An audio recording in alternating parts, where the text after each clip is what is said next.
Hey, this is Chad with Different Skill, and I'm bringing you a deck profile of my Gancelot Zenith deck. Now, yeah, apparently I have a lot of new decks. That happens sometimes. So, yeah, this is my Gancelot Zenith deck. It's full and almost fully completed. So, let's get right on to it. Grade 3s, I'm running 4 Gancelot Zenith. Very powerful card, very consistent, which is weird to say in Gold Paladin, but that's kind of how he is. So his ability is when you declare an attack with him, and you may, at limit break 4, counterblast 1, send a grade 2 or lower Gold Paladin unit back to the bottom of your deck. Important that it's 2 or lower, and not because you can't return your 3s for more shield value and whatnot. So I guess it's kind of fair. And then put that card to the bottom of the deck, flip the top card off the deck, and call it if you want to. If you do, that unit gains plus 10,000. Essentially that means if you call anything, it's 15k base, so it's pretty powerful. If you flip like a Halo shield, which is 6k, so it'll be 16k, your opponent will need 10 for it if they're playing an 11k Vanguard. If you flip a grade 3 or a 12k attacker, they need 15k, which is pretty insane. So it's pretty darn good. He doesn't have a power gaining effect himself, so there's that. And he's a cross ride of this one, which is kind of obvious, but to be honest, I don't know. He looks really badass, but it's not shiny, is the problem, I think. Like, and he's more gold. He's very gold paladin. He's like, didn't polish my armor too much paladin. So, Gancelot Zenith is quite good.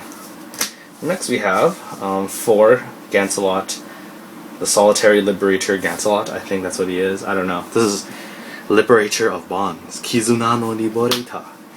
Gancelot Zenith. So, these guys is a break ride. Break cross, so you cross it on top of this guy. He gains permanent plus 2,000. I don't really like this break ride very much because a lot of people will just sit there and attack your front row, and then you get really annoyed. So I don't like it very much because his break ride ability is kinda awkward sometimes. Sometimes you have to give it to all your back row, and then that's the only way you're supposed to do it. But at any point, he's not bad. Plus 10k to itself, 5k to 3 other rear guards. Pretty strong ability if you use it optimally. Like, I mean, that's, you know, plus like what, 2 stages to one side, like 2 stages to this side, 1 stage to this side, and middle column gets 2 stages from the 10k. So it's pretty good, not bad. But I don't like it that much, so that's why I'm not going to be playing these for very long. 4 Blaster Blade Liberator. The main reason why I wanted to make this deck was because I find that Blaster Blade is a really neat card. Just the art, like not really the card effect. It's not very interesting. Kill a guy.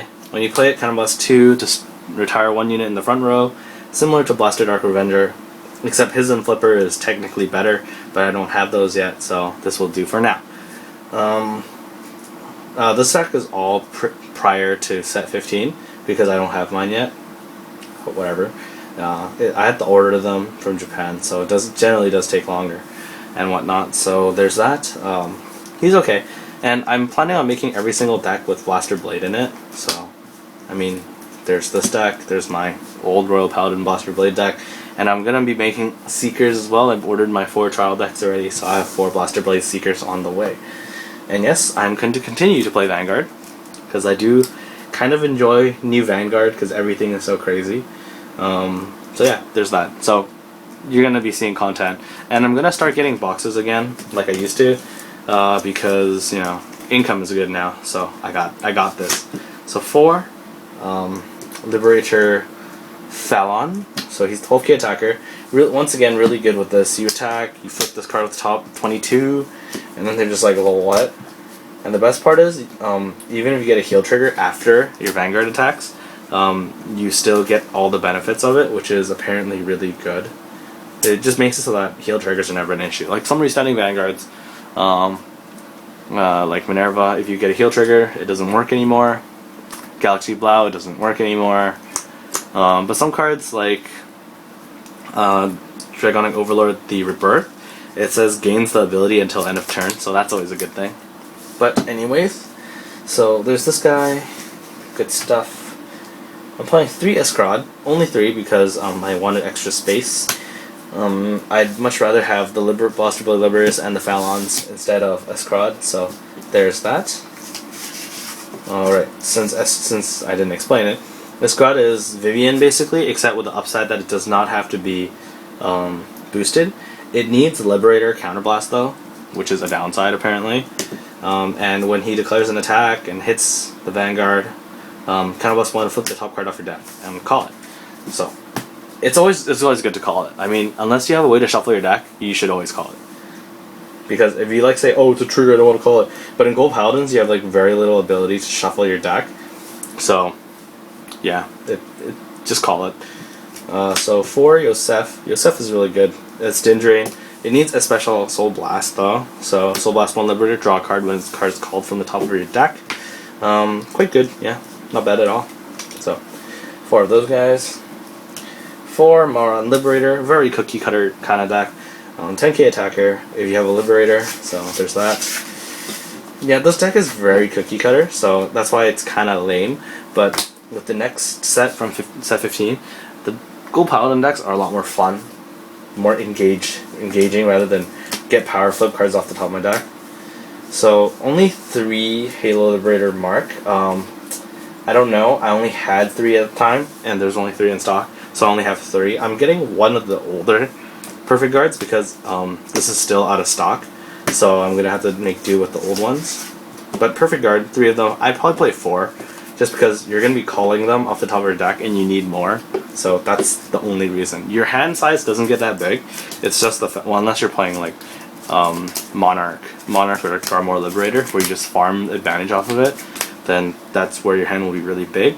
Aside from that, if you call these, you're down Perfect Guards, so that's why you should probably have 4. But I only have 3. 2 Barkall Liberator. This card is really bad, but it's really cute. Like, the art, not so much, but the effect. So the effect is, if this unit is boosting Blaster Blade Liberator and an attack hits your opponent's Vanguard, you may call the top card of your deck in rest. I have no idea why a card with that boosts a specific unit has to call the top card of your deck in rest, and it has to hit the Vanguard.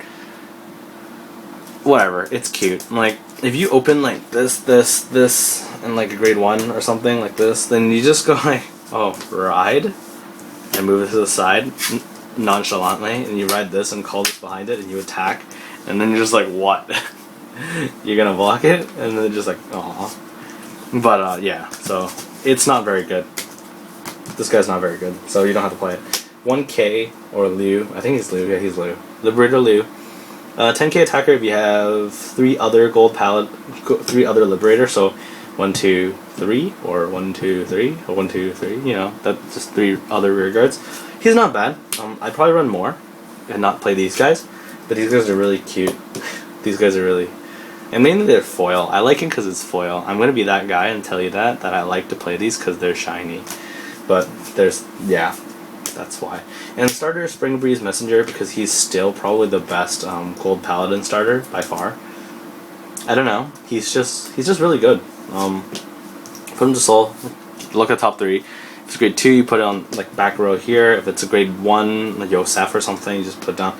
It's always good. It'll always trade itself for something better. So unless you hit 3 triggers, then you're out of luck. But it's not bad. Only problem is if you move him into the Soul, you can't special counterblast him for Yosef, but that's like the only problem. But at the same time, if you're using the effect, you're probably grade 2 already, so you wrote a Liberator grade 1, because everything in here is Liberator, except for the 1 Perfect Guard I'm going to be playing that's not a Liberator, which is, you know, I guess it's always nice to have all Liberators, but sometimes you can just run like 1 or 2. Because in Eradicators, I'm playing 3 of the old Perfect Guard, because the new ones are super expensive, but I don't really find any time where I go, oh, I can't special counterblast this. So, let's see. 4 Silent Punisher. This is not a Liberator. 4 Strike. I don't know. Strike Liberator, I think it is. It's a Liberator. Liberator up and out. So 12 crits and 4 heals.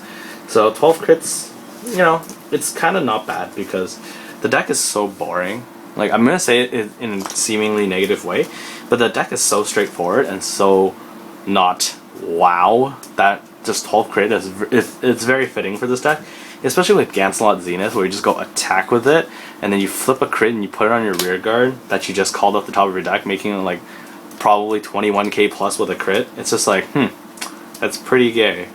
Or pretty annoying to deal with. Because that stuff happens a lot. Especially if you're really good at playing Gold Paladin, which I am honestly not. So you go like, oh, attack with Gancelot Zenith, flip off the top Gancelot, and then trigger, put this on here. Now you have to guard this for 20k. It's 26, or like 21 to crit. Wait, no, 26, yeah, 26 to crit. You know, that stuff happens, so... Yeah, this deck is pretty good. It's very consistent, because there's no real, like, call off the top of your deck. If you get something good, it's good. If you don't get something good, it's, like, a bad thing. Like, Godmore Liberator, because I like playing it, though. It's definitely, I think, very underrated card. But it's not reliant on calling the top card of your deck, because, well, like, calling a good card off the top of your deck, my bad, because you attack with this, you call anything grade 1 or higher, it hits for good numbers, so, pretty powerful. That's the deck. I'll be changing this very soon for my Monarch Sanctuary Alfred deck, although it will still play for Gancelot Zenith. I'm not going to be playing these guys anymore, and I actually do have my Alfreds already. Here's a Garmore, because I just put the card in like this. This one's my Monarch. So I have some already, but I don't have the rest of the deck, that's why I'm not doing the profile. So I will see you guys next time for another Gold Pally profile. Peace.